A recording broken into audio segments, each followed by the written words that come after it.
Cary Grant and this year's Academy Award winner Grace Kelly.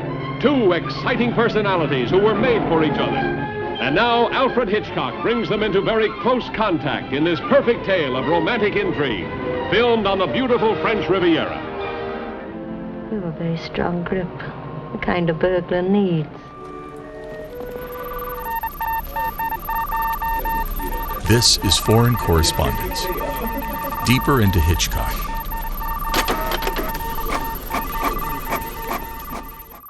Welcome to the 41st episode of Foreign Correspondence Deeper into Hitchcock podcast. My name is Michał Oleszczyk and I'm joined as always by my co-host Sebastian Smoliński. Hello. We continue our project of talking through every single feature film in Alfred Hitchcock's filmography. We proceed chronologically, and as we just established, this is the 7th year of our project. It's quite amazing. You know, we are actually working at a slower pace recently just to savor the titles of the glorious 1950s, which is often called the pinnacle of Alfred Hitchcock's career. And last time we had a great feat of discussing Rear Window with Professor Sidney Gottlieb. We hope that you enjoyed that episode. And today we proceed with a film that Hitchcock made for Paramount in 1955 called To Catch a Thief. Film that was awarded for Best Cinematography. Robert Burks won his Oscar for this film. And a film that I will immediately say I haven't seen in years and years and years. So this is really like revisiting something that I saw maybe 20, maybe 25 years ago, as scary as that is. So a splashy adventure in the French Riviera, at the Côte d'Azur locations, beautiful sunshine, gorgeous seaside, touristy feel, and the great pairing of Cary Grant and Grace Kelly in her last screen appearance for Hitchcock. A film that I'm genuinely curious to ask you about. How do you like it? Where do you place it in your Hitchcock canon? And I will tell you my take after yours. Yeah, thanks for that. You mentioned you haven't seen this film for many years. I, on the other hand, had the feeling that I'm revisiting it from time to time in different technological circumstances. I know we mentioned during our last episode that some of us have been watching Rear Window on a small TV and so on, so I don't want to dwell on that, but I was genuinely surprised. I had kind of low expectations because I thought I know this film very well, that it is not without reason called, the escapist Hitchcock, and maybe his most commercial movie ever in some ways, probably. But I was stunned because I feel like I haven't seen it before, meaning the visuals, because it's the Hitchcock first film shot in VistaVision, and maybe it's nothing impressive nowadays to discuss these 1950s technicalities, but I was struck by the beauty of cinematography in this one, of locations. I really felt spoiled and I felt like I'm drinking champagne in a way. So I think it really deserves this title of Hitchcock's, I guess, the most glamorous movie ever. I think after this one, he never approached this very unassuming mix of fun and crime and innuendos. Of course, that was also part of the pleasure of Rear Window. But I think it's his last movie of this kind, that he will never make like this international, spectacular, glamorous, like a movie trifle. I think it's his last one. And as my wife was joking in a very funny way, it's the best Hitchcock, meaning that it's his French film set in France with all the variety of Frenchness involved. I think we'll discuss it. So it's like it's not a Hitchcock film, but it's a Hitchcock. It's the best Hitchcock we have. Le Hitchcock. I would say that yes, probably we will have to wait until Family Plot, the final film by Hitchcock, to find the same level of lightness, of this, bubbly fun, in a way, because I have mixed feelings about this film, but I have to say that when I first saw it years ago, I dismissed it in a way. And when I rewatched it for this episode, I find a lot of interesting things about it. I think that one thing we have to sort of cut through at the beginning is this glossy, touristy feel of the film, because yes, it is a VistaVision production. By the way, I always dreamt, to watch a film shot on VistaVision on a big screen. I never had the pleasure, so I hope one day to see one of those. Of course, Hitchcock worked in this format several times. But, the very first shot of the plate glass window of this travel agency, immediately, with those very glossy photographs of France, as a touristy attraction, immediately takes you into this realm of Technicolor, glossy, touristy adventure that had to have a very special flavor in the post-war or Eisenhower decade of the 50s, because we can immediately quote, number of titles of films of the time, which really opened up the gorgeous European locations, such as Rome, Paris, to international audiences in very spectacular way. And, we can mention the black and white classic Roman Holiday, but also David Lean's Summertime, Three Coins in the Fountain, those CinemaScope, touristy spectacles, and of course, American in Paris. What I love about those films is that they show those very touristy, as we say, locations, such as Paris, such as Rome, such as Côte d'Azur, Cannes, but really they show them in the state that they were in before the era of mass tourism, like before it was quote unquote on the cusp, let's say. Yes, on the cusp, because it wasn't the time when people, sort of regular people would have access to, cheap flights. And by regular, I mean people like us. So, when you look at Nice or Cannes, of course, in To Catch a Thief, you look at those locations as they were offered to the wealthy, to the privileged, and of course to the thieves of this world. And I find it very fascinating that those films at that time, especially I would say in our part of Europe, which at that time was in very dark period, 1955 was of course, the dark night of Stalinist era and terror, they had to offer like really amazing glimpse into really luxurious lifestyle. So I'm just saying that watching this film immediately plunges you into this world of inaccessible but very tasty luxury. And today, when we look at luxury on screen, it's like the Ruben Östlund luxury, like we hate the rich, like they are crass, they are vulgar, all those hotels and cruises, like and they are bored. Exactly. Here, almost nobody is bored. So I'm just saying that this is the last thing that it's wonderful to touch on this, champagne glitter of this world in its very last stage. And before, of course, knowing that, Grace Kelly herself was about to retreat into this world. However, now I will just switch the direction a bit, and I will say that this film, for me today, is Hitchcock treading onto Ernst Lubitsch territory of, like Trouble in Paradise, the jewel thieves and stuff. And I have to say that I find him a bit awkward in this world. He doesn't have the Lubitsch touch. I don't know how to define it yet, but I think he enters this world, of this luxurious jewel thieves and stuff and innuendo, but he's not at home in this world. I don't know how you look at it.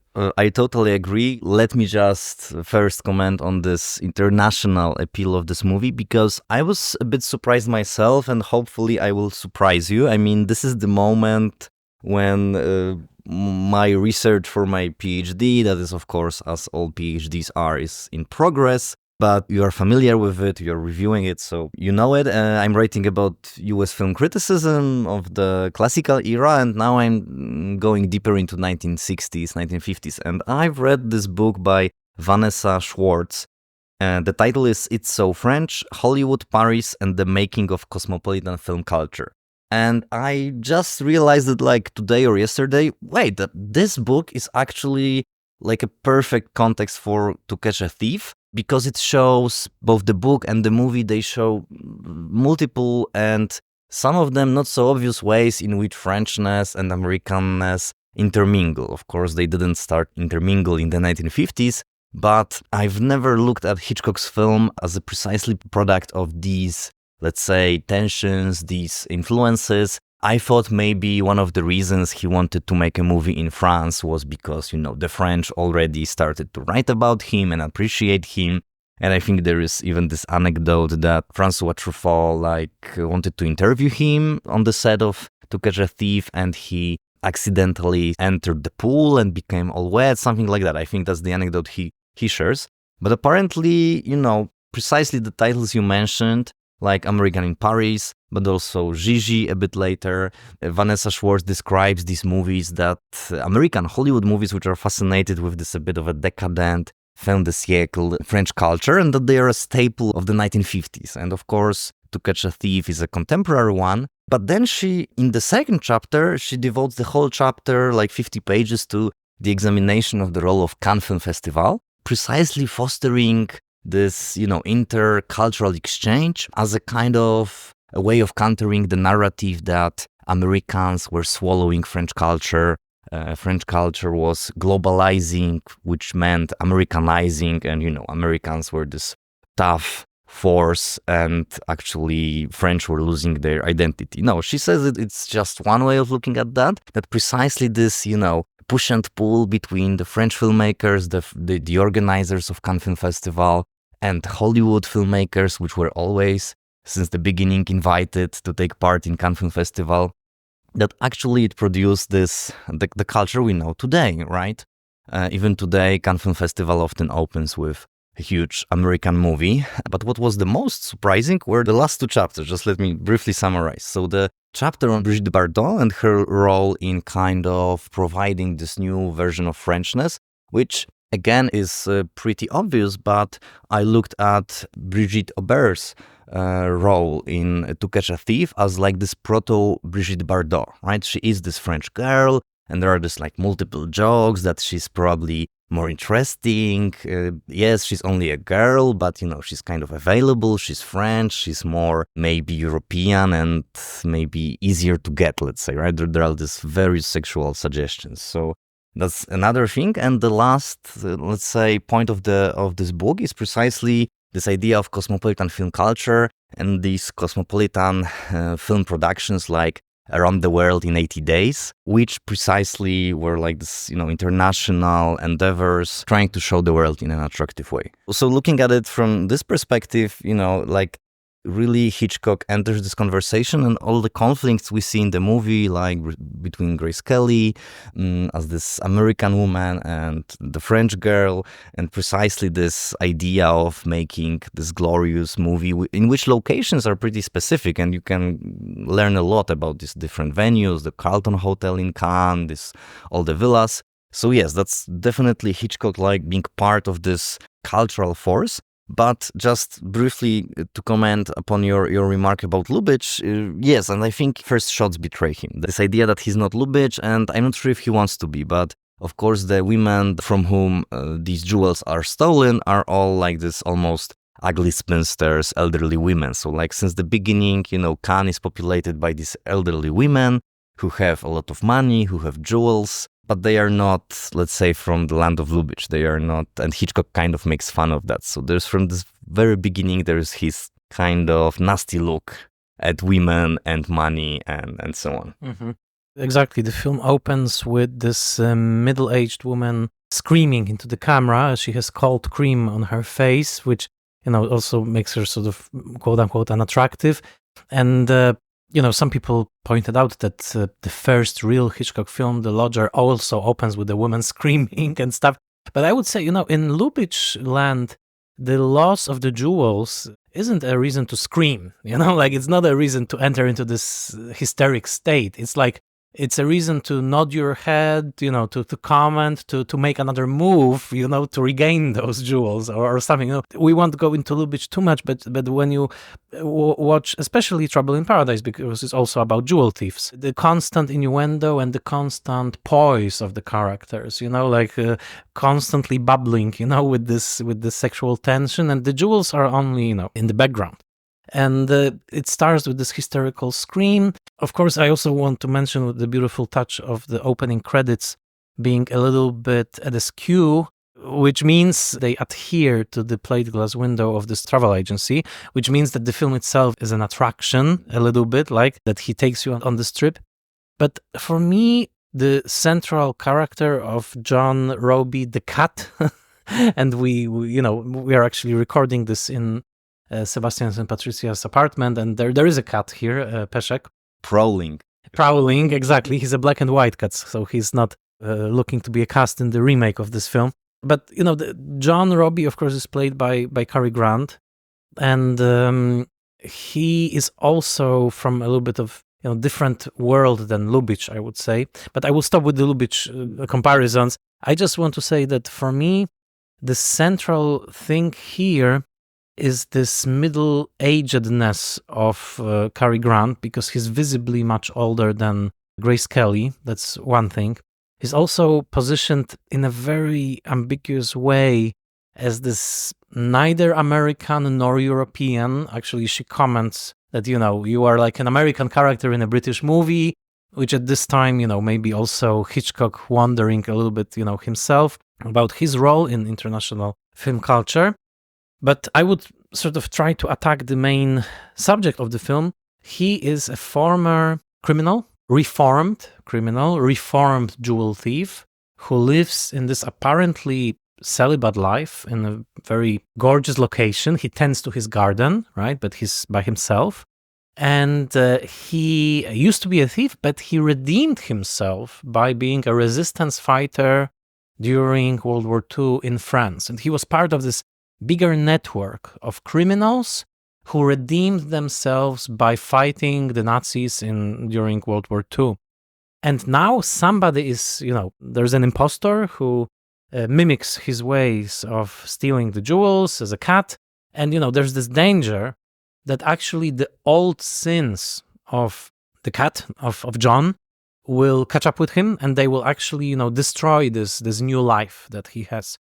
And I feel like there's two things about it. First of all, it's a very deeply Hitchcockian theme of this old sins, chasing you. The past is never fully erased, and, it's probably very Catholic and stuff.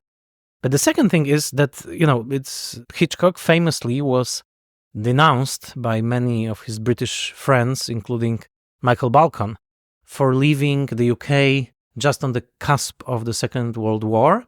They saw it almost like a desertion. There were those comments, that he's leaving for Hollywood at a very difficult time for the UK. And of course, we know, because we talked about it and we discussed it with Charles Barr, that Hitchcock made films in France, Aventure Malgache and Bon Voyage, which were part of the resistance movement. So my question would be, can we read To Catch a Thief as a sort of self-portrait of Hitchcock, who felt guilty? He was a criminal because he left he left England at a very inopportune time, but he redeemed himself by being a resistance fighter filmmaker.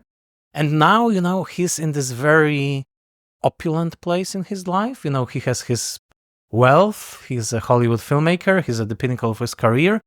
And maybe he's still chased by some, feelings of guilt or, like those ambiguous feelings. And maybe he's channeling it through this middle-aged character of Cary Grant, who is sort of torn between those different impulses, between Europe and America, between being a thief and not being a thief, between engaging with the woman or not engaging with the woman. And I will stop now, but let's also go back, of course, to the character of Danielle, because she will also be central to this.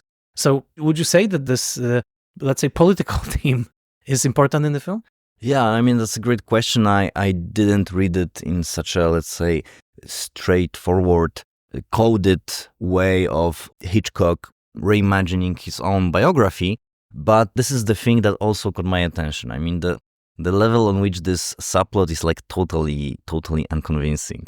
Meaning that maybe this is also the result of the fact that we have some cinematic images of how, resistance fighters should look like, what instincts should they kind of have, how this experience of the war is written on their bodies. Of course, when I'm thinking about resistance fighters in France, I think about Jean-Pierre Melville's movies, especially Army of the Shadows, and it's like a totally different moral universe. But I found it kind of attached to this plot in a kind of artificial way. I was wondering if it's not. Apparently, it's part of the book on which the movie is based. I haven't read the novel, but Patrick McGilligan confirms that this plot was even more pronounced in the book.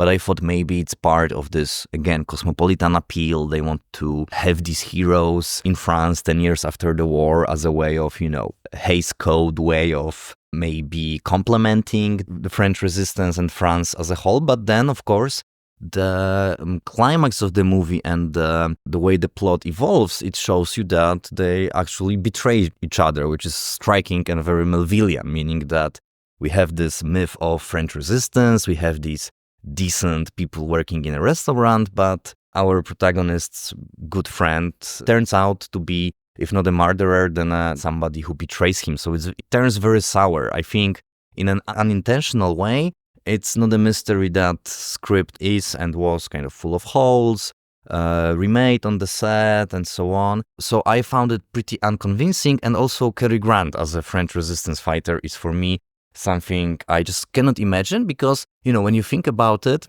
and you're right, we don't know actually when he arrived to France. Is he part of this, 1920s immigration to France, like this Hemingways and all these people?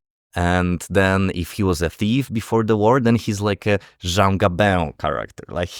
I was trying to picture Cary Grant in one of Marcel Carné's movies, and like this shadowy world of French noir of the 30s, and of course it totally didn't make sense for me. So I think it's somehow pronounced that this element stayed. And there are several such incongruities which are a bit jarring in this movie, that you watch it, it's supposed to be pure fun, restaurant, you want a breast or a leg, and then suddenly, there's like this past of resistance, and out of the blue in these VistaVision spectacular shots. So that's a bit strange. Mm-hmm. You just helped me to express it more precisely. I would say that Cary Grant is miscast in this film.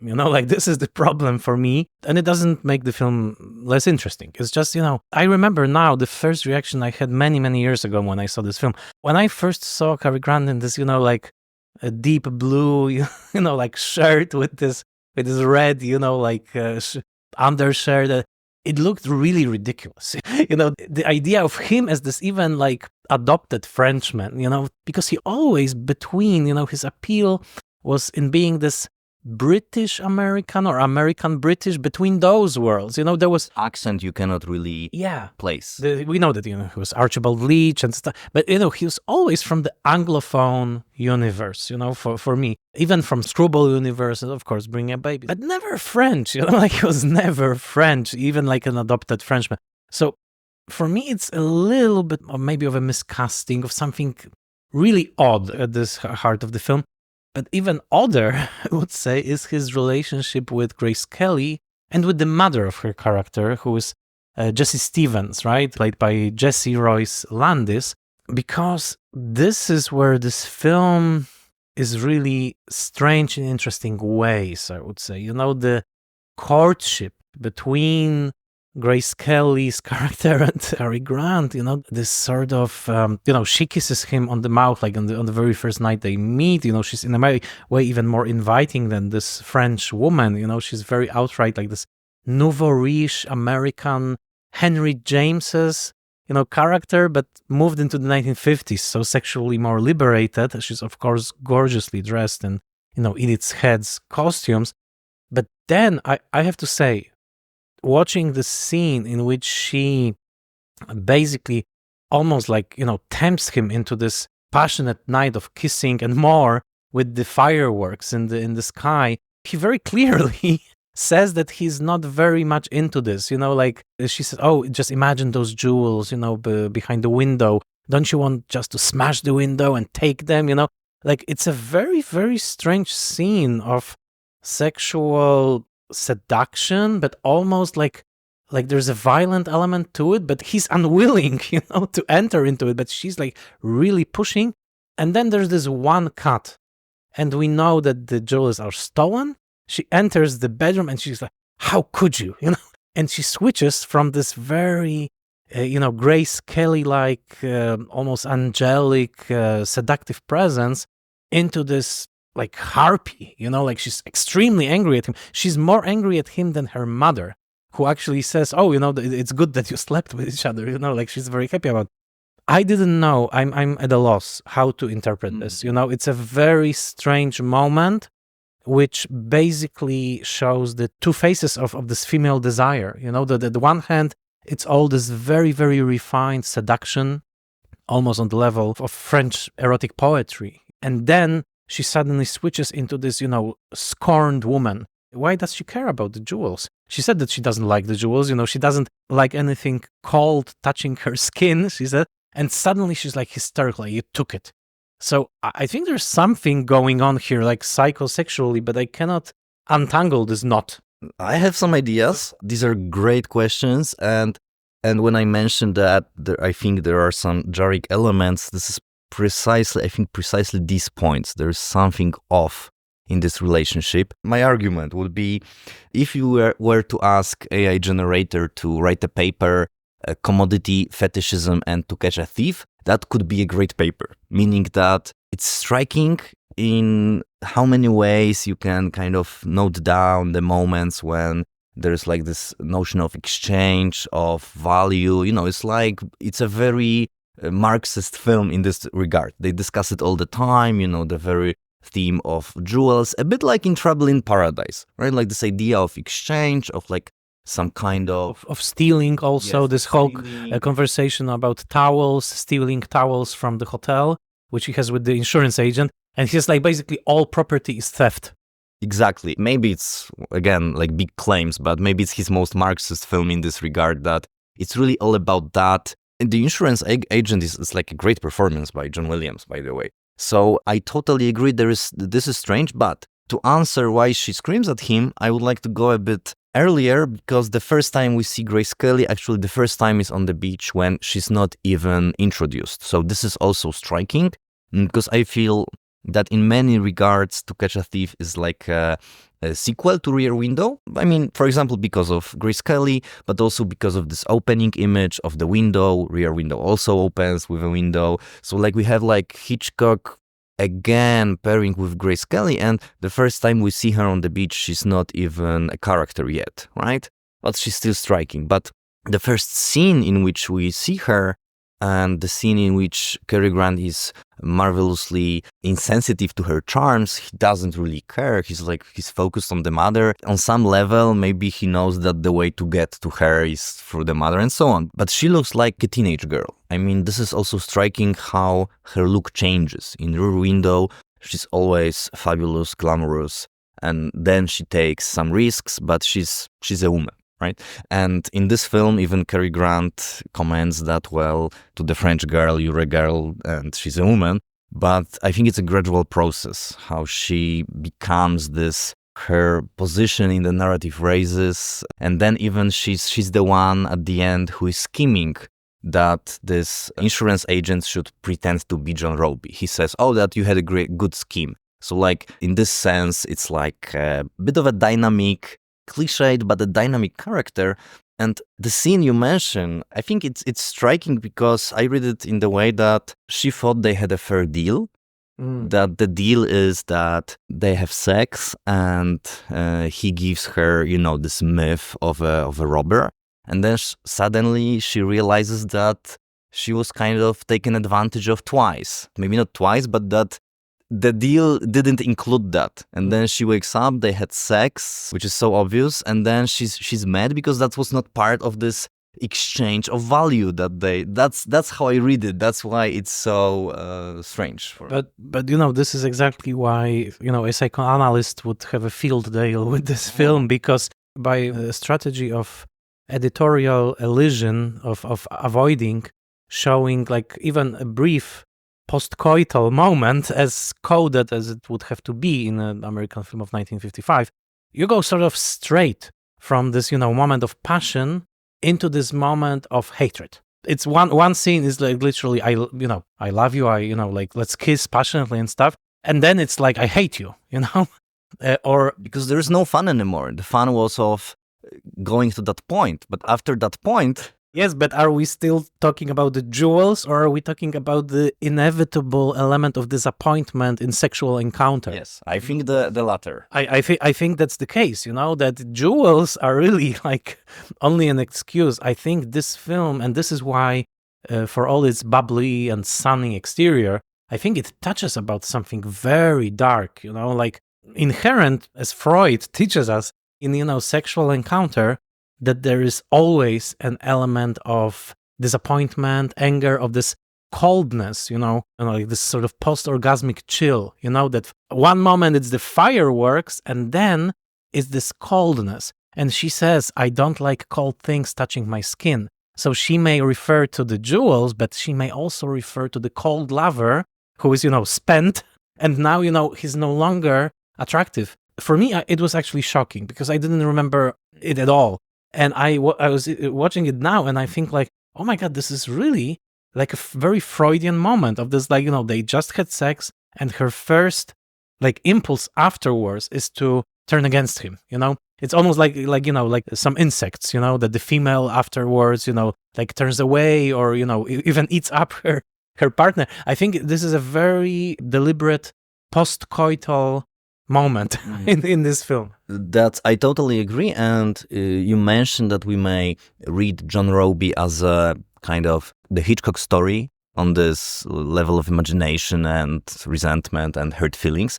But also framed in this way, I think it's a great movie about Cary Grant. Yes. Right? And I think that's what you're also suggesting because, he was retired at the time, actually. This is striking. That in 1952, he had his last role and Hitchcock had to bring him from retirement.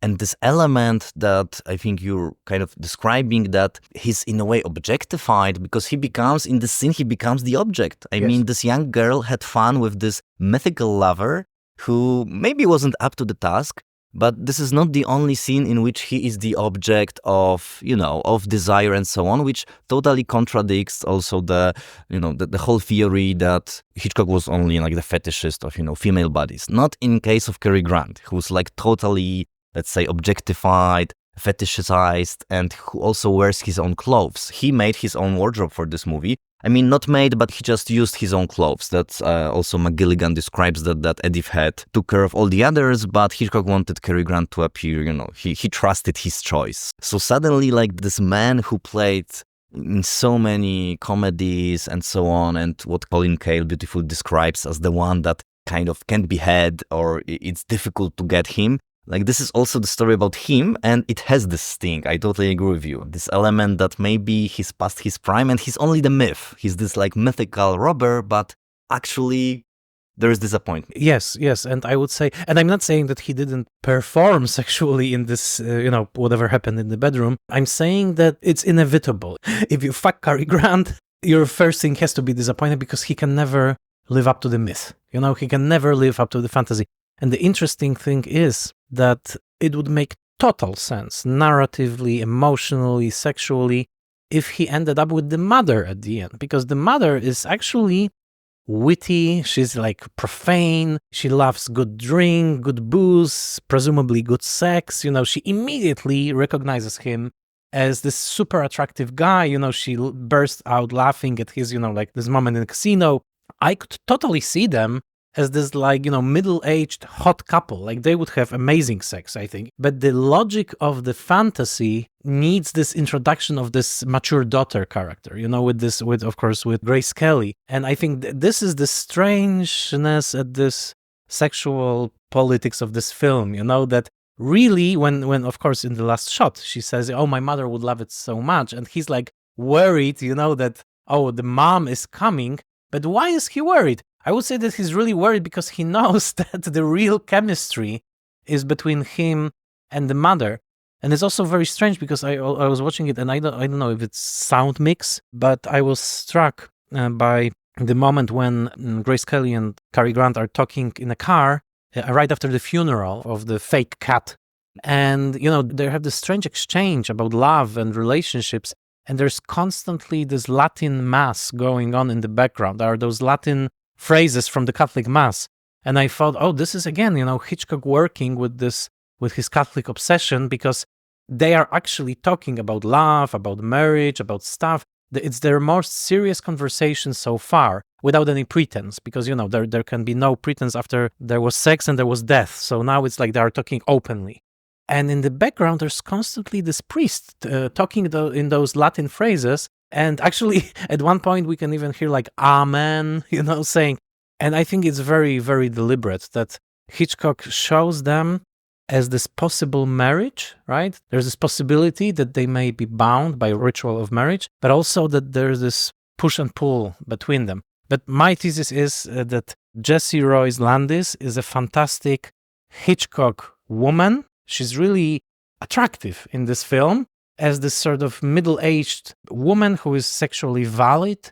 And she's not like, those Hitchcock crones, those like old, middle-aged caricatures. She's fully fleshed out. She's inhabiting her flesh. She knows what drinks she likes. She doesn't like champagne. She likes bourbon and stuff. And I wish that, at the end, she should have ended up with Cary Grant. Yes, that would be a great idea in a world which is, let's say, based on quality relationships. But of course, the logic not only of desire, but also Hollywood logic will make this actress Cary Grant's mother 4 years later, which is kind of, again, very striking. In the North by Northwest, which you pointed out, Jessie Royce Landis does play Cary Grant's mother, which is, as you say, very interesting. But also in that film, if I remember correctly, because we are, proceeding towards it, I haven't seen it in years, she's this sort of very attractive mother, like to quote Norman Bates, like, she's witty and, I don't want to take this any further, but like she's, the mom with the gleam in her eye. This is our most milfy episode ever. Yeah, I mean, but even on the level of the script, which I guess has equally smart element. I mean, it's in moments as smart as Rear Window. Written by John Michael Hayes again. Exactly. So the same screenwriter. I was almost counting the number of times when we hear mother, oh mother. It's like, I think that mother is mentioned more times than in Psycho, actually, in To Catch a Thief. So we have like these two imaginary ménage à trois, right? The one in the water between two young girls and Cary Grant, but of course the other, and of course more perverse in many ways, is precisely the one you're describing. So I think these are good ideas, and on an even more primal level, I think although I think Cary Grant is great in this film, and I think Grace Kelly is also great, but like kind of separately, we don't feel, I guess, this chemistry that we felt in Rear Window between James Stewart. I think the banter between James Stewart and Grace Kelly was much better, perhaps because James Stewart is more earthy, more, let's say, casual. And then in To Catch a Thief, we have like two, let's say, ice queens, right? We have Cary Grant, so polished, so perfected, so ideal. And we have Grace Kelly, also very ideal. So you don't get sparks when there are like two such perfect bodies on the screen. Yes, exactly. And that's why, he has this light touch. He literally walks on the roofs like a cat. That's his moniker, which, by the way, those shots, are both of him and of Brigitte Aubert on the roof in those, very tight bodysuits. They immediately take me back to like Louis Fayard, like the Fantomas and Le Vampire series. I think this may be deliberate because, Hitchcock grew up during silent film era. So he might have seen it. And, I think in French culture, this sort of Irma Vep character, on the rooftops of Paris, to quote René Clair, and those scenes are shot by Robert Burks in this gorgeously fake way. Like you can tell it's a studio. It's not like real rooftops. It's like really the rooftops of a movie musical. But I've read a bit about the production history, and apparently they had like lots of problems, with making this movie. I won't be kind of describing that now, but dubbing, close-ups in VistaVision, matching, on location shots, etc., but also night scenes. So I didn't know that when I was rewatching the movie yesterday, but I was wondering why this greenish tinting? It doesn't make sense for me. It's not like it was Hollywood way of saying it's a night scene. No, that wasn't how it worked in the 50s. So why it's so green? So, and then maybe it's because they kind of couldn't make it look better, let's say. But I don't know about this green. It's strange. Also, it's interesting that Hitchcock's cameo on the bus, I think, this will sound strange, but I think Hitchcock was at his thinnest then. When you look at him, he looks pretty thin for Hitchcock. It was also the year for Hitchcock's TV show, to debut on American television. But it's interesting, when we talk about Hitchcock and food, it seems like that was a quote-unquote good period for him. He lost some weight, but, it also connects with me in a very crazy way with this picnic scene, when they take out the chicken, which I immediately think to Spellbound, right? Because the chicken and Cary Grant. But here, like, he barely touches the chicken. Like, like he takes one nibble, she takes whatever. Like, there's not much feasting going on here, Yeah, he's apparently he's not a gourmet here, and what really I think was funny that he's salting this chicken. I mean, it looks like a perfectly prepared chicken with some salt and everything there, but he also kind of wants to make it even more kind of, I don't know, tasty. But yeah, it's a foodie movie, but these two are not really foodies, I would say. Yeah. And there's also this ball sequence, with the costume ball, and I don't feel like it's a Hitchcock territory, this sort of costuming, and he's dressed as a Moor, and there are princesses and princes, and it's like Hitchcock doesn't feel well in this Mediterranean culture, because he's not from Mediterranean culture. He's not an Italian. He's not a French man. He's a Brit, and he's like, I think for him, when we look at the scene, it's like the scene of this old aristocracy of the Mediterranean when there were, French and also like, princes from north of Africa. This is not his world. Like, I don't feel he's relishing this. He's like an intruder at the party. Mm-hmm. Yeah, that's a good point. And when you think about one of his future projects, The Man Who Knew Too Much, it's also like this cosmopolitan international film. So I think in this moment, he's kind of going with the current, as you described at the beginning, like Roman holiday, but also it harks back a bit to Waltzes from Vienna. But I agree, I think it is really flat, the last, let's say, 20 minutes, because if you remember the scene in the party in Notorious, it's a great sequence, right? But here, I mean... It's all about the feathers and the costume. Yes, I think this ball scene is the moment where the pressure of VistaVision and spectacular costumes kind of overwhelms the fun that Hitchcock had in this story. But honestly, the story, I know we didn't discuss it, maybe because there is not very much to discuss, but it is in a way a whodunit that Hitchcock was supposed not to like this kind of storytelling. And at this stage in his career, you could expect him to maybe avoid that. But actually, on one level, it is about, finding out who is this cat. Yeah, it's true. And for me, the denouement, when we learn that it's Danielle, right?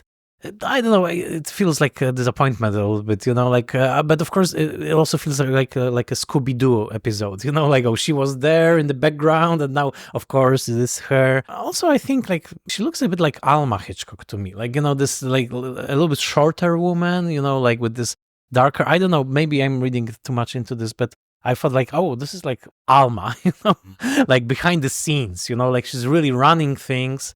But, the leading man is too occupied with looking at Grace Kelly to notice.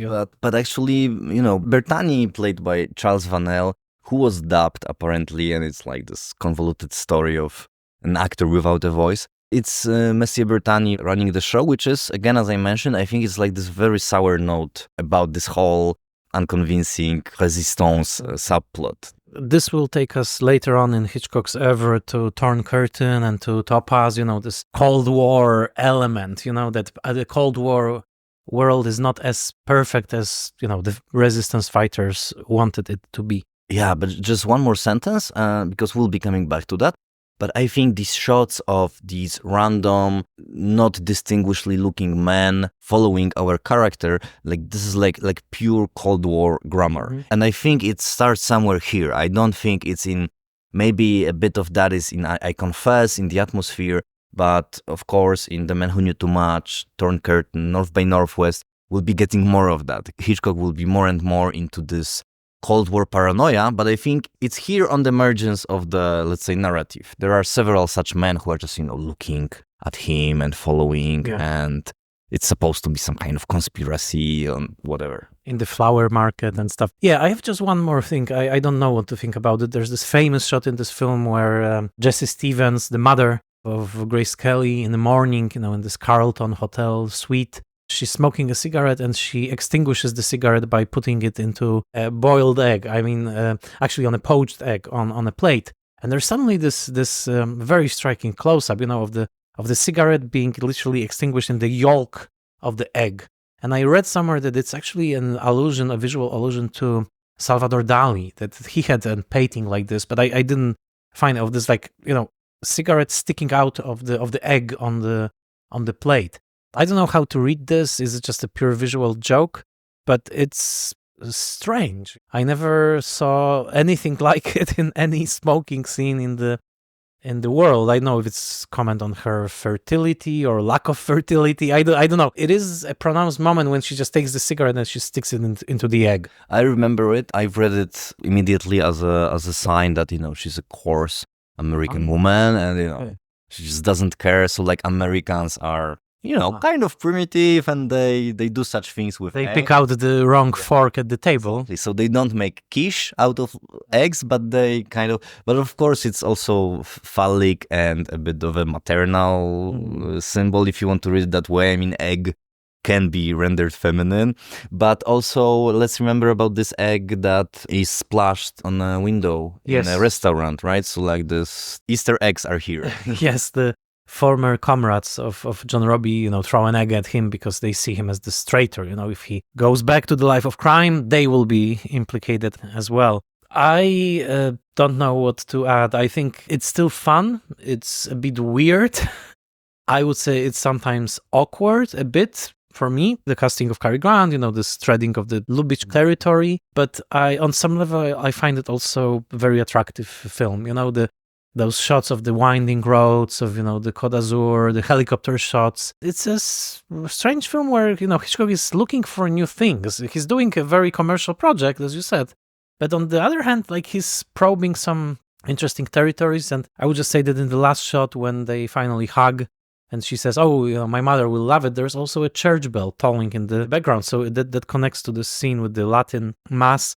The marriage will happen. The question is, what will happen afterwards, of course. So it was an interesting film for me to see it after all those years. Yeah, that's a great summary. I agree.